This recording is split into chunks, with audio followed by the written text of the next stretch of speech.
Okay, so our next speaker is Mohammed Abouzaid, and he will explain us why symplectic Khovanov homology is Khovanov homology, homology characteristic is 0. Okay, thank you. Thanks for the invitation. So this talk will be broken into 3 parts. First, I will give some reminder about Khovanov homology. Mostly the purpose of this first section is to describe a perspective which is not the standard one. It will involve categories and bimodules, but it's the one that's, well, useful for proving the result.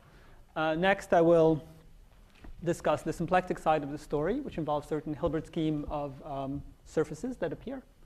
And finally, the last part is about the key technical step in proving the theorem, and it does 2 things at a time. First, it proves the theorem that this symplectic invariant is the same as Khovanov's homology theory, and it also provides a bigrading on the Fukaya category, which was originally missing. Okay, so Peter Rauschwath said some words about Khovanov homology in his talk yesterday. Most of what I'm saying up here is basically repeating what he said. So this is a categorification of the Jones polynomial. It was defined by Khovanov, basically starting with specific diagrammatic relation. He wanted a certain relation to occur if you take a knot and resolve a crossing, and then he just built an invariant that would have this property. And since its origin, it's been very exciting new development. But Kronheimer and Mruvka recently proved that it detects the unknot. Well, recently means 2 or 3 years ago now.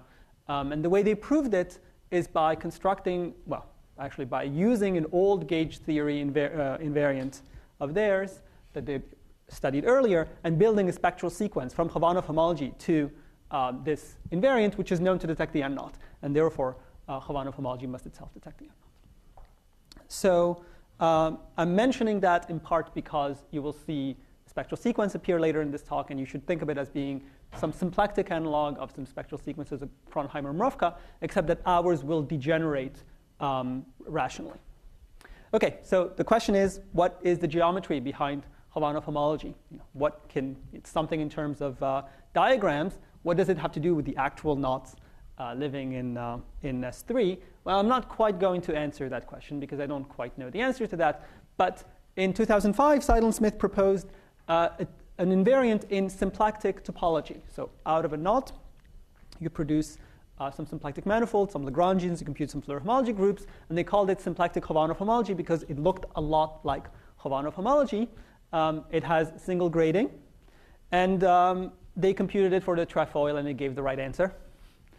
And so the hope already at the time was that the theorem that I'm mentioning, mentioned so far, is true. And well, 10 years later, almost 10 years later, we finally have a proof. There was strong evidence that the conjecture of Seidel and Smith was correct, and this is due to Kautis and Kamnitzer. So what they did is they took the symplectic manifold studied by Seidel and Smith, and they just took the mirror. So these are some algebraic varieties, and they, independently of mirror symmetry, just built some knot invariant in that purely algebraic setting and computed it and checked it with Khovanov homology. So if we somehow believe in some philosophy of mirror symmetry, this is not a mathematical theorem in this setting, then you would have expected the theorem that I'm mentioning, at least over the complex numbers, since that's where mirror symmetry works. And finally, there is an alternative proposal using gauge theory, which is due to Witten. I know nothing about it, but people tell me that one shouldn't be too surprised if ultimately the relationship between what Witten is proposing and what we're doing is a little bit like what the relationship between Seiberg-Witten and Heegard-Floer homology. So that might be a philosophy for what's happening here, although as far as I know, there is no mathematical definition yet for this gauge theoretic invariant. Okay, so now let me describe the perspective on Khovanov homology that will be useful to us. So instead of thinking of a knot as some sort of presented by a diagram, I want to put that diagram in some standard position where all the crossings live inside a braid. Okay, that braid will be called phi. And then that will connect a certain even number of points to an even number of points here. And then I connect those points by arcs, let's say here in the upper half plane, here in the lower half planes, and there's no crossings among these arcs. So these arcs, this guy called here C+, this guy called here C-, they're called crossingless matchings. Okay, they're matchings of two endpoints with no crossings. The formal setup is that we have a category whose objects are crossingless matchings, okay? And that there's a bimodule that is associated to the braid. So what does it mean to have a bimodule in the category? Well, it's a lot of structure, but the most elementary piece of that structure is just a vector space for every pair of objects. So the bimodule I call Khovanov of phi. It's associated to the braid. I evaluated on the matching C+ and C-. And I get a vector space, and that vector space is, by one of the possible definitions of Khovanov homology, the invariant of this knot. So that's the formal setting. Now let me say a little bit more about what these categories are. So this is from a paper of Khovanov from 2001. So we're going to have a category for every integer. The objects of that category, as I already said, are, well, you take the point, the integers 1 through 2n. It's an even number. And your objects will be ways of matching them up in the upper half plane by arcs. So the number of matchings is actually some Catalan number. So it's a combinatorial thing. That's well studied. So okay, next thing to do is you have to define some morphisms in this category.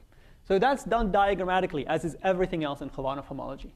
So you start, here's one crossingless matching. I guess that's n equals 4 in this setting. Here's another crossingless matching.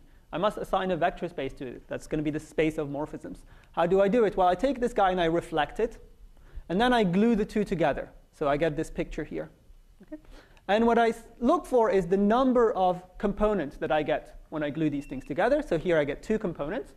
And for each component, I give myself a copy of the cohomology of S2. That's a rank 2 vector space, which is going to be graded.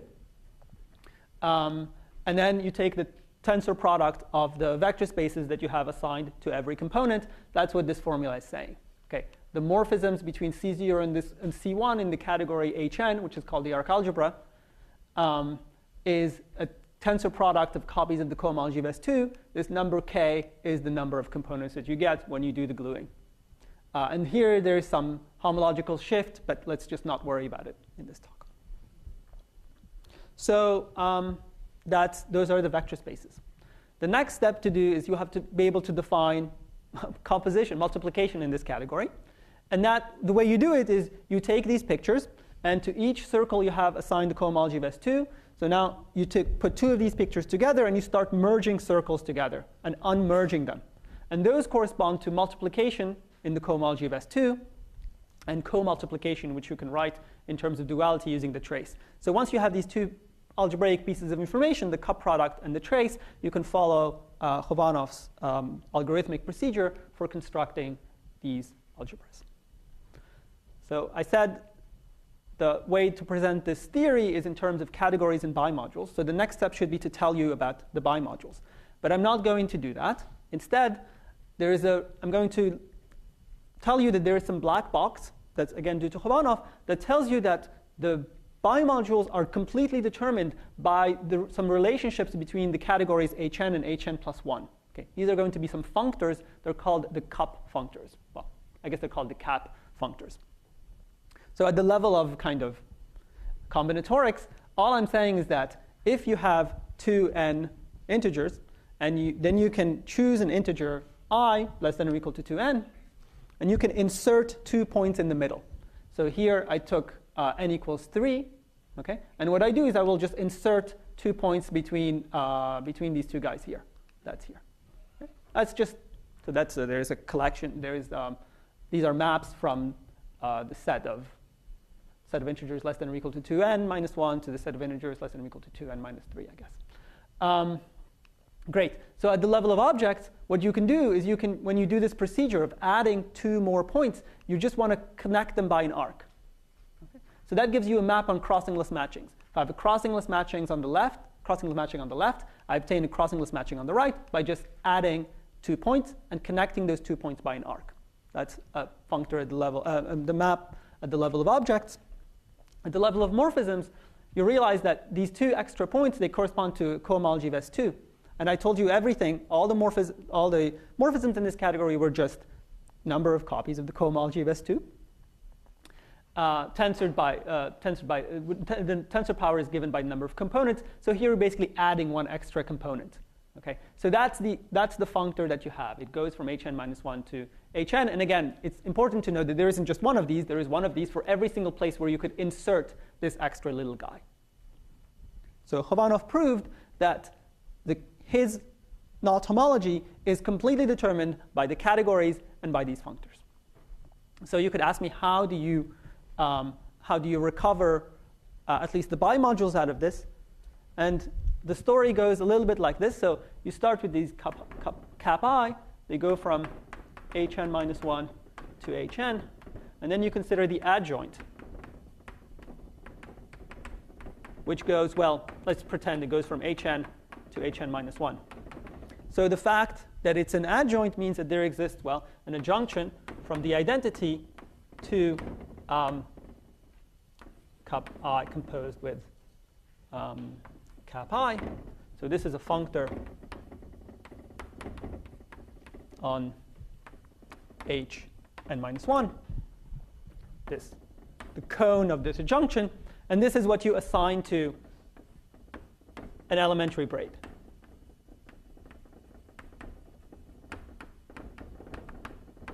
So you could ask me which adjoint it is, and it turns out in this situation the left and the right adjoints agree, which is one of the reasons why the whole theory works out. So that gives you the answer for the elementary braid, and then you take any braid, you decompose it into elementary braids, and you have the bimodules that we wanted. OK, so that's the end of the combinatorial part. Now I want to explain a little bit how Seidel and Smith tried to build this invariant, the symplectic invariant that's supposed to look like this. OK, so I'm basically going to use script for denoting the symplectic stuff and Roman for Khovanov's world. So there's one extra step at the very beginning of the story that doesn't occur in Khovanov's world, which is you must start by constructing a symplectic manifold associated to even integers. So that space will be called Yn. Later on, we will realize it as a Hilbert scheme. People sometimes call this the Seidel-Smith space. It also has a realization in representation theory as a nilpotent slice. But that's the first step. We must have some symplectic manifolds to play with.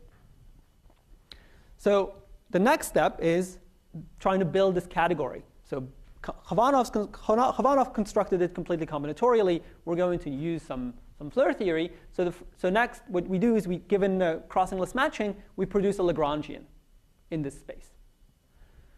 Now, the category which is the symplectic algebra, the analog of Khovanov's category, will just be the subcategory of the Fukaya category with these objects. That's where Floer homology enters. I will say a little bit more about it later.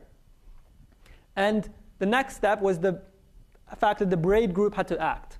So this is done geometrically by Seidel and Smith. They show that every what's a braid? It's a diffeomorphism of the plane preserving a set of marked points, well, up to isotopy. A braid is a diffeomorphism up to isotopy preserving marked points on the plane. So what they do is they lift such a diffeomorphism of the plane to a symplectomorphism of this symplectic manifold that they construct. And then it's easy to get a group. You take two crossingless matchings, C0 and C1. And, well, you could compute the Floer cohomology of the associated Lagrangians, but you just twist one of them by the braid. Okay? And that gives you a group, and that's symplectic Khovanov homology. So you can, so far we have formal similarity with what questions? Yes? How much of this is complex symplectic? Yn is a complex symplectic manifold, but this is not used anywhere. Lagrangians are complex Lagrangians? And the Lagrangians are complex Lagrangians, but of course the symplectomorphism does not preserve the fact that they're complex Lagrangians. Any other questions? Yes? Does a infinity relation play here? Well, so far no, because I mean in this description there is no A infinity structure floating around. Like, you just take the Floer cohomology of these two Lagrangians. You don't have to know about any A infinity stuff. Okay. Any other questions? Okay. Well, now A infinity things will appear. So because I want to have this formal similarity with Khovanov's world, in Khovanov's world I said, I don't have to tell you about the braid. It's determined by this functor, by this cap functor. Similarly, if you use the long exact sequence on Floer homology, you can express the Floer homology of LC0, these two Lagrangians, in terms of the functor that I will build. I'll explain to you what this functor is, that goes from the n to the n plus first category. Okay, so and in going from this to that, you have to use A infinity, the fact that this is an A infinity category. So again, what it will do is later on, I won't talk too much about how to lift a braid to a symplectic morphism. Instead, I will focus on building these cap I functors. Any other questions? OK, so let me say something about these spaces. Well, the first thing is to talk about, as I said, they're going to appear as Hilbert schemes for us. So I should say Hilbert schemes of what? And again, this should look very similar to some constructions in Heegaard-Floer homology. So if you know something about Heegaard-Floer homology, imagine that instead of producing a surface, we're going to produce a complex surface. Okay? Instead of a Riemann surface, we get a complex surface. So if I have two endpoints in the plane, there is a polynomial that vanishes exactly at these points. So I'll call that P. And I can associate to that polynomial surface that lives in C3. So C3 is going to have three coordinates, U, V, and Z. Okay. Z is my original plane. And I solve U squared minus V squared is equal to P of Z. So the geometry of the surface is very easy to understand by using the projection to the Z coordinate. So if you project to Z, and you are not at a root of the polynomial, then you're solving U squared minus V squared equals some number that is not 0. Okay? And if that number is not 0, you get a smooth affine conic as your solution. But if you happen to be at a root of Z, then what you get is U squared minus V squared equals 0. That has two branches, U equal plus or minus I times V. And these are the two branches that I've drawn here.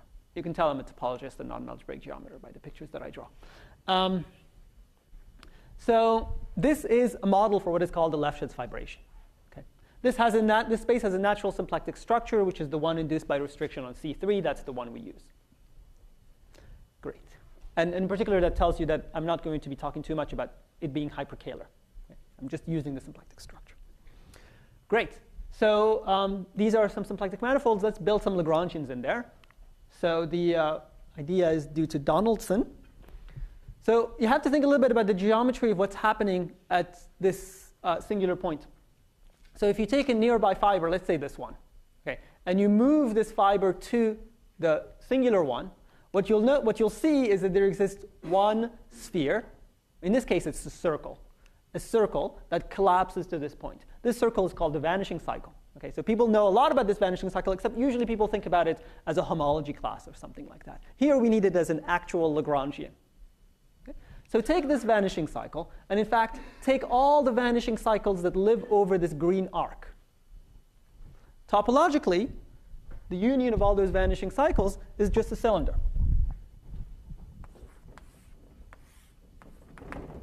Okay, that's the next slide.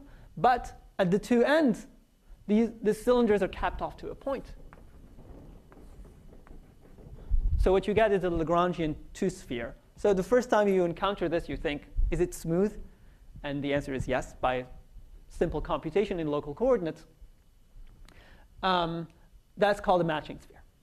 Okay. So what we have now is, given two endpoints in the plane, and given an arc connecting two of these points, that doesn't run through any other singularity. So in the complement of the marked point, we can associate to that a Lagrangian sphere in this. This is called the Milnor fiber in A2n minus 1.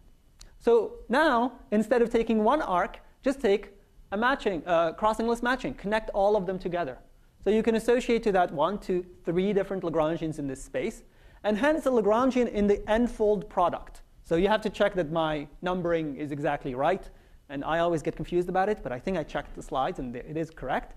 So in the n-fold product of this space, we have a Lagrangian. And moreover, this is disjoint from the diagonal. How do I know that? Well, if I project to, even if I project to C, they're disjoint from the diagonal, because they don't intersect each other. Arcs don't intersect each other. They're crossingless matchings. That's what we assumed. So therefore, I can push it down to the symmetric product, and it doesn't run into the singularities of the symmetric product. And now, the Hilbert scheme If you don't know what the Hilbert scheme is, it's just a resolution of the singularities of the symmetric product. And because the singularities of the symmetric product live on the diagonal, this Lagrangian naturally lifts to the Hilbert scheme. And this description that I gave, basically in terms of taking the manifold, passing to the product, to the symmetric product, to the Hilbert scheme, is something that we actually use a lot in our computations. Somehow we want to reduce as much as possible of the theory to just this surface itself. And so if you have a description like this, then you can get away with that. Okay, are there any questions? So if you're trying to be very, very careful, it turns out that we're not actually doing Floer homology in the Hilbert scheme. We're doing Floer homology in some open subset. But if, don't worry about it. It's just a technical point. OK, so those are the spheres that we have. So again, just a small reminder. If you start with two endpoints in the plane, you take a crossingless matching, you assign to it a Lagrangian in the Hilbert scheme via this product procedure. So now I have to talk about Fukaya categories, which is the next step in the construction. You have to be able to construct this symplectic arc algebra. So this is a setting in which the Fukaya category is very nicely behaved. It's a z-graded category. A Fukaya category is always an A infinity category. If you don't know what that is, just don't worry about it. It has the following properties. If you take a simply connected Lagrangian, you automatically get an object. Okay? Our Lagrangians are products of S2. So they're simply connected, so we automatically have objects of the Fukaya category. Moreover, there are no instanton corrections if you look at one Lagrangian with itself. So what that means is that usually morphisms between two Lagrangians, L0 and L1, are defined in terms of, are called Floer cohomology. So they're defined in terms of intersections with some corrections coming from holomorphic disks. But if you do the special case L0 is equal to L1, then this Floer cohomology group is just ordinary cohomology. So now we have the symplectic arc algebra, which is just the subcategory of this category with objects, all the Lagrangians constructed from crossingless matchings. It's exactly the number of objects is in bijective correspondence with, the objects are in bijective correspondence with the objects of the original Khovanov arc algebra. So that's great. Next, we check morphisms. So remember I told you, if you take a crossingless matching with itself, what you're supposed to do, actually I did it for any two crossingless matchings, but if you do the special case of a crossingless matching with itself,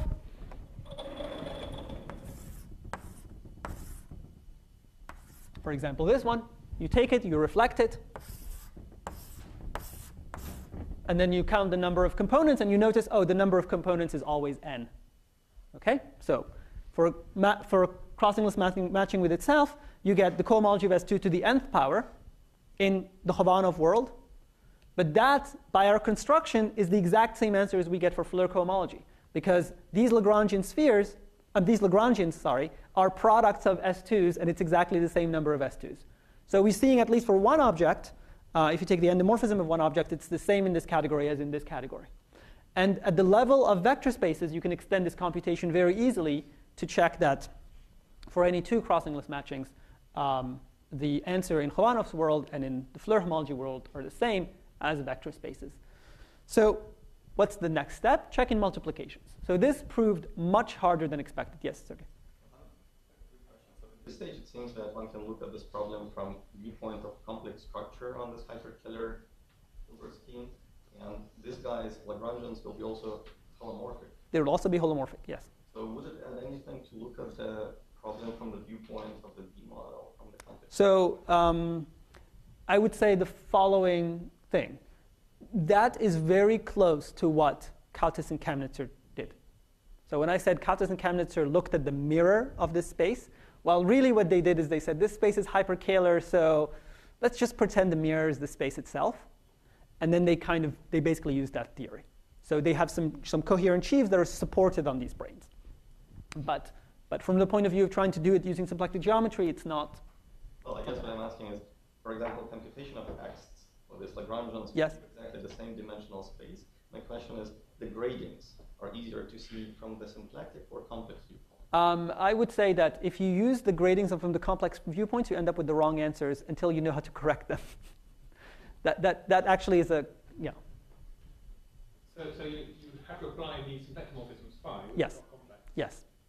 Can you regard them as either double twist? Yes. And is the object you're twisting by a complex Yes. thing. Yes. Okay, so morally, somehow you can remain within world complex. Absolutely. And in fact, in the description that I'm going to give, there's just going to so I'm saying there's a description where you don't talk about these twists. Instead, you talk about the symplectic morphisms. Instead, you talk about just a bunch of categories, one for every integer, and a bunch of functors between them. And everything that I will define is essentially in terms of complex Lagrangians. But, so yes. OK, great. So now we have to go to the next step and do the multiplication. And this is, no, that's apparently not the next step. The next step is to talk about how to go from one space to the next. OK, great. So remember, what we did before is we just said, well, take a Grossingless matching and add a little small one in the middle between two of the points that you have. Well, you can do that symplectically as well. Okay? So if you have, this is a2n minus 1 here, n is equal to 2 for this. What you can do is you can embed it into a2n plus 2. Okay? So that's just the gray region here. In the complement of this embedding, there is one small Lagrangian sphere, which is obtained as a matching cycle for this path. And so if you take, for example, a Lagrangian in this twofold Lagrangian in this space, by taking the product of this, you get a Lagrangian in the twofold product of this guy, okay? Which descends to the symmetric product, which you can lift to the Hilbert scheme. Similarly, you could do this more generally. If you take a Lagrangian in the kth Hilbert scheme of this space, you take the product with this guy here, and you get something in the k plus first Hilbert scheme of the bigger space. So that's the assignment of the level of objects. Again, it looks very much like what you did combinatorially, except you just say it in terms of Lagrangians instead of just some combinatorial data. Now, to pass from something at the level of objects to something at the level of categories is actually very subtle in the Floer theory world, especially in the presence of these A-infinity structures. But fortunately, people have thought about this. So Verheim and Woodward and Sikimeti Mao had a theory which they call pseudo-holomorphic quilts, which is exactly supposed to let you deal with these sort of situations and assign to them functors on Fukaya categories. So these are the functors that we have.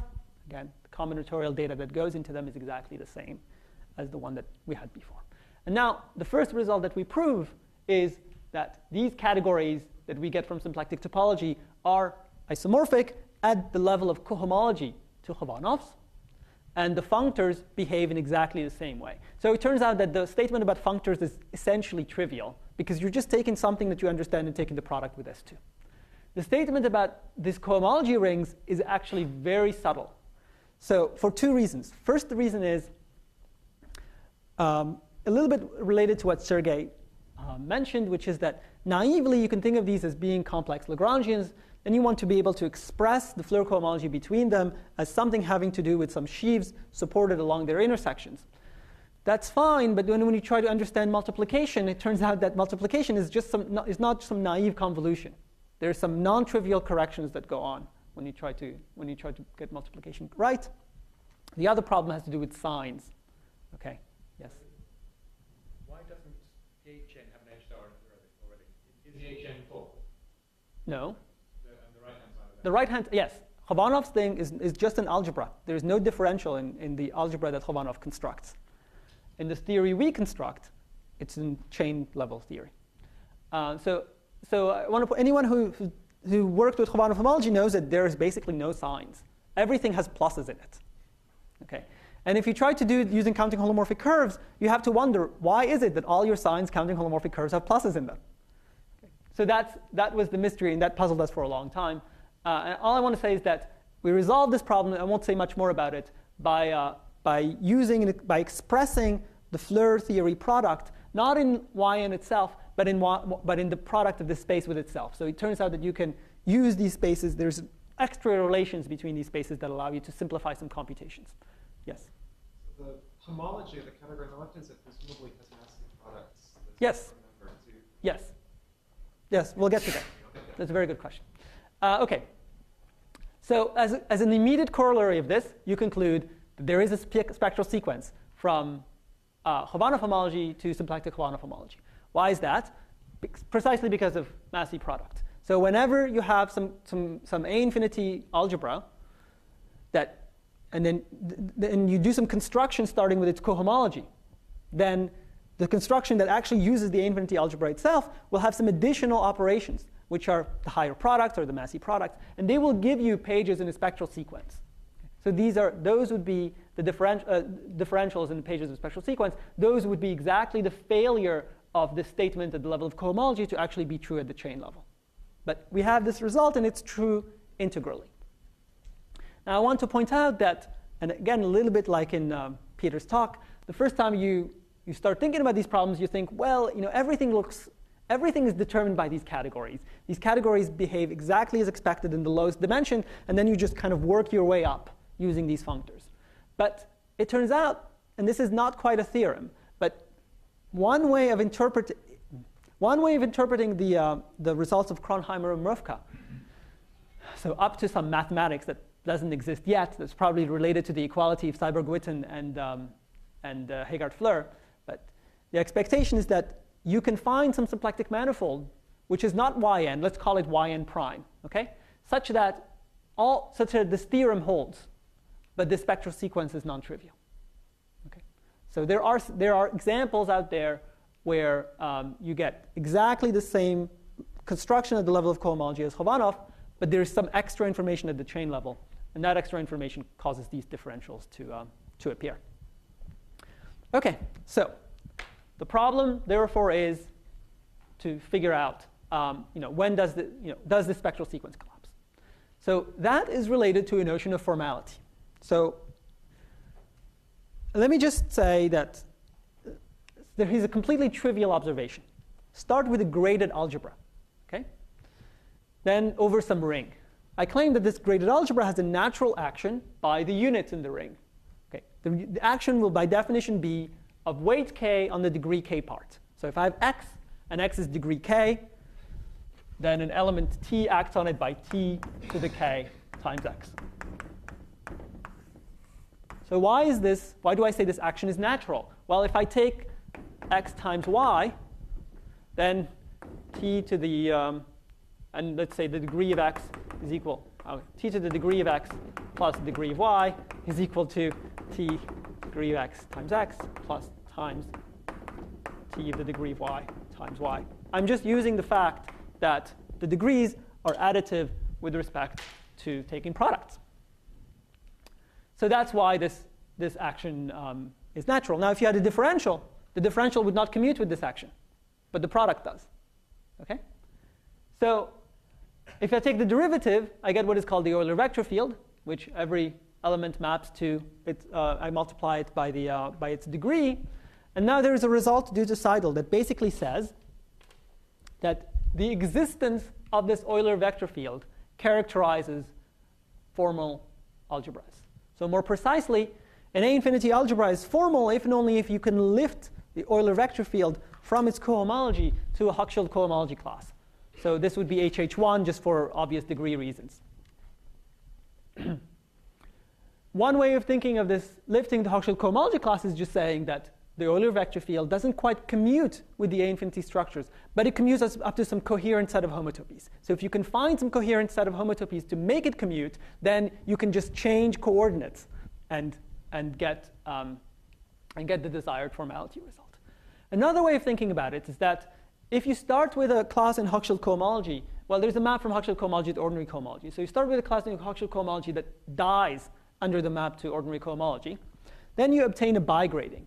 The way you obtain a bigrading is that the next piece of a Hochschild cohomology class is an endomorphism of A. Okay? So if you take this endomorphism of A, and then you split A according to the eigenvalues of this endomorphism, okay? Generalized eigenvalues. Work over a field which is like the complex numbers. So you get this decomposition into eigenvalues. So you can interpret the statement as saying that an A-infinity algebra is formal if and only if it admits a bigrading which is pure.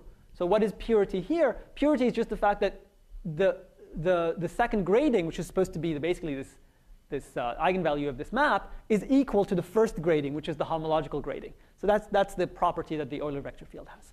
So here I'm just saying that this is probably philosophically related to Deline, Griffith, Morgan, and Sullivan's proof that Kähler manifolds have formal cochains rationally. Okay? So notice this is true. This result is only true in characteristic 0. I do not know how to state the result away from characteristic 0. When I try to, the proof that I know of this result, like the statement was told to me by Seidel. I don't think he has written it anywhere. But if someone tells you the statement and you sit down for long enough, you can prove it. The proof definitely uses the rationals. You divide by some numbers in the proof. Okay, and the numbers kind of get bigger and bigger.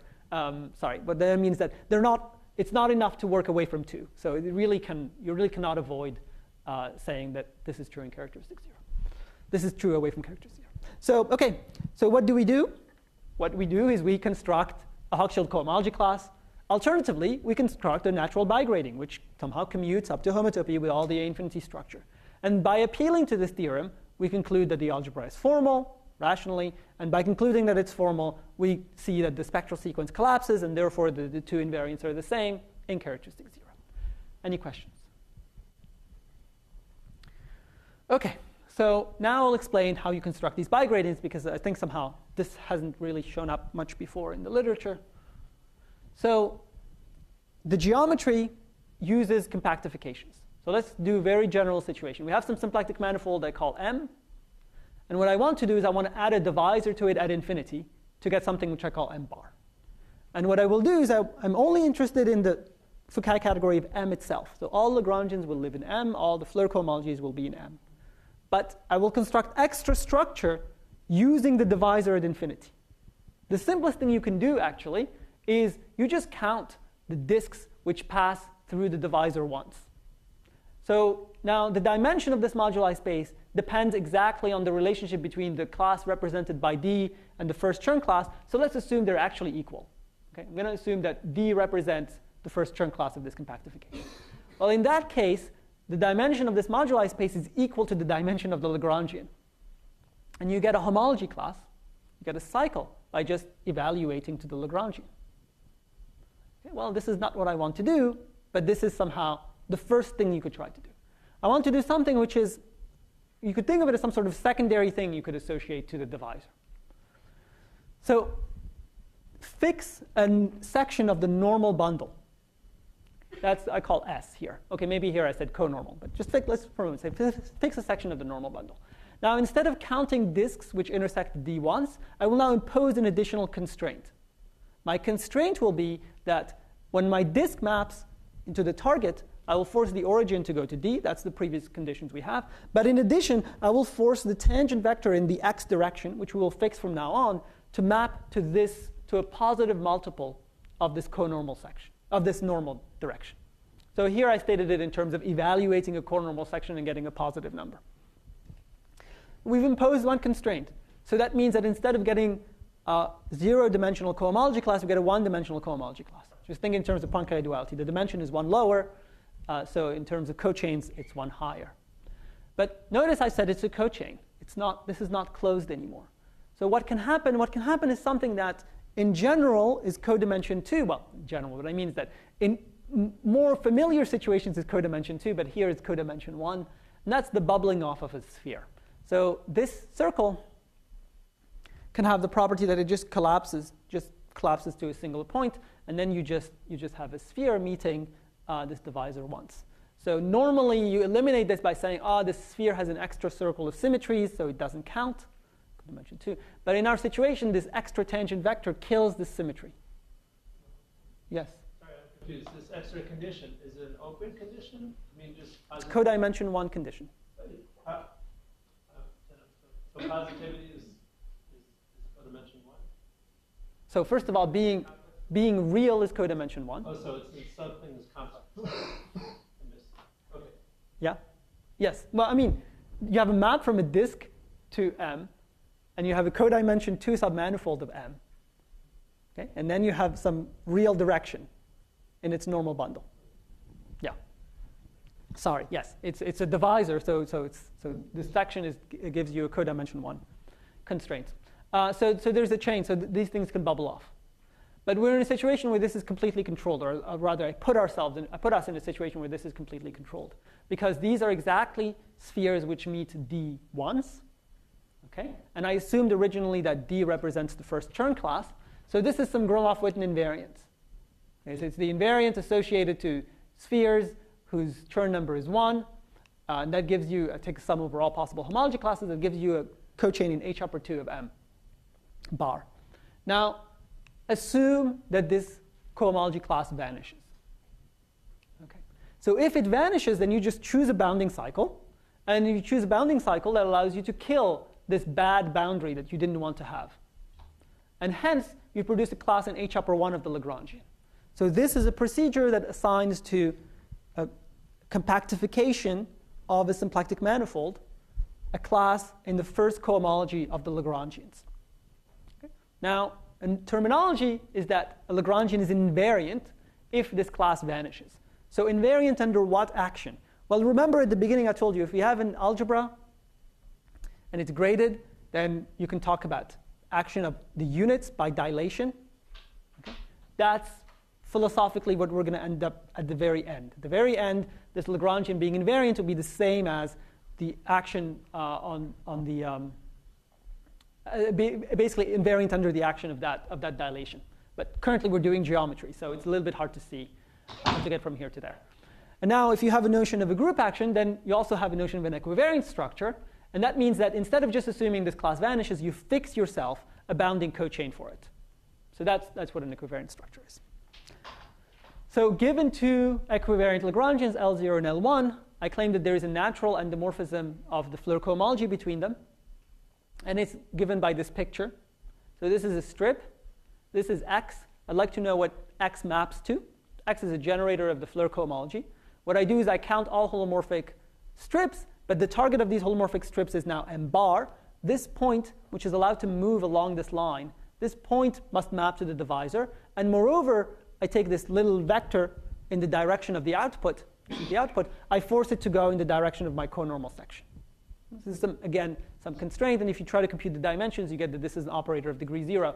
So you get an endomorphism. And now, now we have a bigrading. Because if I have an endomorphism of Floer cohomology, by the way, this should be star. This is true for every degree, not just one. HF star goes to HF star. If I have an endomorphism of Floer cohomology, as I said at the beginning, you can therefore decompose this vector space in terms of the eigenvalues. Notice that the second grading is by just scalars. It's not necessarily by integers. But in these cases, the computations we will show, you actually get a grading by integers. OK, so that is the formal setup. That's how you get bigradings. And how do you do it in practice? So remember, we started by studying this surface u squared minus v squared is equal to p of z. It lived in C2 times C. Now I will tell you what compactification I use. I just turn the C2 into a CP2. Okay? So I introduce homogeneous coordinates. And what this does geometrically is that before I had these, before here I had an affine conic, just a cylinder. And it just adds the 2 points at infinity. In fact, this becomes an actual conic in CP2. For the singular ones, we used to have basically these kind of 2 coordinate axes. So these become 2 lines in CP2. So that's the geometry of the partial compactification of A2n minus 1 of the Milnor fiber. And it still has this nice projection to the plane. So that will be useful to us. So remember that in order for us to be able to define this whole structure, this bigrading, we needed to check that certain Gromov-Witten invariant vanishes. So this Gromov-Witten invariant was, you're supposed to count all spheres of Chern number 1. But in this setting, spheres of Chern number 1 are exactly those which intersect these divisors at infinity once. So while this guy, it meets this guy once and this guy once, therefore it meets the two guys in the sum twice. So this has Chern number 2. You can see because it moves as a curve. But this, the curves living on top of a critical, of a zero, of a root of p, those actually have Chern number 1. So this guy and these two guys and these two guys and so on and so forth. So that gives you a class in the cohomology of the ambient space. I claim this cohomology class is 0. Well, here's a bounding cycle. You just take a ray from this 0 to infinity. And the inverse image of that is a 3 cycle. So this 3 cycle has boundary that 2 cycle. So this cohomology class vanishes. And because it vanishes, by choosing this 3-cycle that kills it, we can associate to every Lagrangian a class in H upper 1, okay? And therefore, we can say that there are some Lagrangians which are invariant and some Lagrangians which are not invariant. But the Lagrangians we care about their 2 spheres. So H1 is 0. So necessarily they're invariant. So the only thing that you have to do is you have to take these Lagrangians and you have to now bigrade the Floer cohomology groups between them. So how do you bigrade? Again, I just drew a picture. So let's do it for one Lagrangian with itself. So my picture before was I drew something like this, L0, L1. I had some D here, and I had some normal vector. But whenever, if L0 is equal to L1, then you can just replace it by this picture. Maybe it's better if I do it like this. So this is X, this is B1 X, this is D, and the normal vector goes in that direction. So these are the objects we're supposed to count, the disks that look like that. And we look into our picture, and they're actually obvious. They're just sitting in front of us. If you take any point here, and you look at the inverse image is a P1 with an upper and a lower hemisphere. And the upper and the lower hemisphere both define exactly that picture, give you exactly that picture. When you try to count, you see that for H0, when you try to do this count, what you obtain, you get 0. The reason is that you get a degenerate, you get a degenerate 2-chain when you try to evaluate this moduli space out here in this direction. When you do this for H upper 2, it means you fix a point on the Lagrangian and you try to count these configurations. And what you get is one contribution from the blue guy, one contribution from the red guy. So you get 2 times the identity. That's exactly the purity that we were looking for at the beginning. So great. So this is kind of a completely simple computation you can do in dimension, in I guess, complex dimension 2. And now the next steps, which I barely have any time to talk about, will be to pass from, next step is to pass from this complex surface to its Hilbert scheme. But as I tried to hint, the main point is that you want to, as much as possible, use the description of the Hilbert scheme as a resolution of the symmetric product and the fact that the Lagrangians that we have are disjoint from the diagonal. So that's the first step. The next step is that here I did some computation that basically tried to convince you that if you take one Lagrangian with itself, this endomorphism is exactly the Euler vector field. But I have to do this for 2 different Lagrangians. Okay?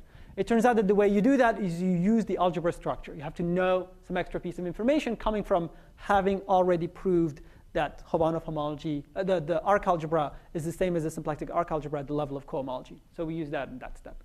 The next thing you have to do is, so far I only talked about the bigrading. But I remember, it's not enough to have a bigrading. You can always build a bigrading just by hand. You need to make sure it's compatible with the A-infinity structure, which means you have to lift it to Hochschild cohomology.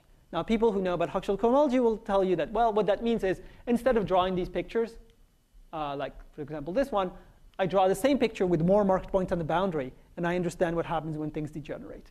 So that's how you do the next step. And the last step is, once you've done all of this, all you know, once you've up to here, you know that the symplectic arc algebra is formal. Okay, you have the statement at the level of categories. But Khovanov homology requires, in addition, these bimodules. And there is a notion of an A-infinity bimodule, and it can be non-trivial even if the category is formal. So what you have to do is you have to repeat the entire procedure for functors. You have to build a notion of formality for functors and prove a criterion for formality for functors and check that it is satisfied in this example. And that's the outline of what I didn't get to talk about. OK, I'll stop.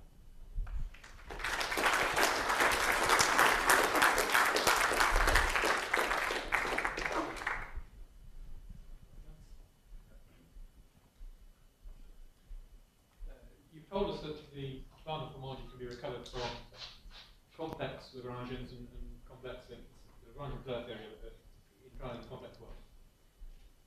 It's believed that Lagrangian Floer theory of complex Lagrangians and complex symplectic things has categorification. the boosting calamity story. Yes. Should there be a parallel categorification of Khovanov homology? I do not know.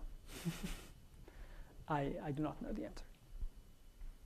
I mean, somehow, you know, if to try to answer it naively, I would say that to go from the construction I've given to a not invariant, there's a lot of steps, and the main ones are checking that the presentation as braid, the answer is independent of the presentation as braid. And somehow, I can imagine that there are similar statements one could try to make about the categories at every single one of those steps. But the amount of coherence one would need in order to check invariance would be, I mean, you'd have to work in some sort of infinity world to be able to pull it off, I would suspect. You could just start with the Khovanov picture around the two categories at once. You could, yes. I don't know how to do that. In most of the physics approaches to not homologies, at least in principle, they can work over Z. So Yes. question is, So we worked over Z. So the symplectic invariant is defined over Z. And Khovanov's invariant is defined over Z. And the only statement is, I only know how to prove they're the same rationally. oh, but you actually hope that there are Do I hope? Z as well. Well, I'm not sure I want to make that statement. I'm not sure I want to make that statement. There's too many places where we've gotten bad surprises, where things happen in characteristic 2 which were not expected. So is there counter? I mean, you're alluding to counterexample, or what's? I'm not alluding to a counterexample. I'm alluding to an analogy which fails. I can explain to you later. So there's something that happens for S2, just for S2 itself, where you think that you can construct two things, one at the level of cohomology, one at the cochain level. And it turns out that they're equivalent rationally, but they're not equivalent in characteristic 2. So there's some lack of formality, which is hiding in S2, which of course is the simplest, very simple formal manifold. But the claim is that if you think about it as a topological field theory, that if you keep in mind the trace, that it is not formal. So the verdict would be if someone wants construction over Z, it will be some modification of this. So in fact, my verdict would be, I'm not saying that I expect that it doesn't work over Z, but if it doesn't work over Z, I'll be very happy. Any